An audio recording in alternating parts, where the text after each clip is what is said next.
ওই যে নৌকাটা দেখছো, ওই নৌকায় উঠলে আমরা রংধনুর 8টি রং দেখতে পাবো। কিন্তু রংধনুর রং তো 7টি। না, আরেকটি রং আছে, ভালোবাসার রং।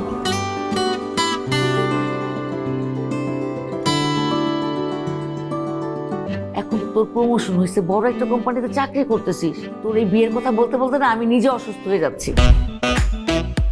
রহিম, ফাইলগুলোর অবস্থা কেন? তোমাকে আমি কতবার বলছি ফাইল ঠিক মতো রাখতে, কথা কানে যায় না?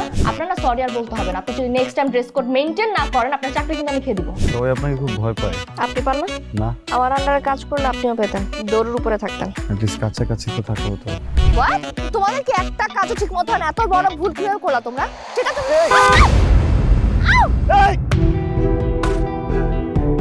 তোদের অফিসে একটা ছেলে আছে না, আরেফিন, ছেলেটা খুব ভালো।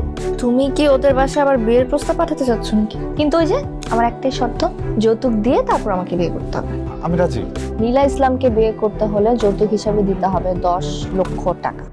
10 লাখ টাকা, এটা কি মুখের কথা? তুই এই মেয়ের চিন্তা বাদ। আমি তোর জন্য নতুন মেয়ে দেখছি, কিন্তু তুই বোঝার চেষ্টা কর, এইটা পুরুষ জাতির ডিরেক্ট অপমান। আমরা বিয়ের ব্যাপারটা আর না আগাই, কারণ এতগুলো টাকা আপনার পক্ষে ম্যানেজ করা আসলে অসম্ভব।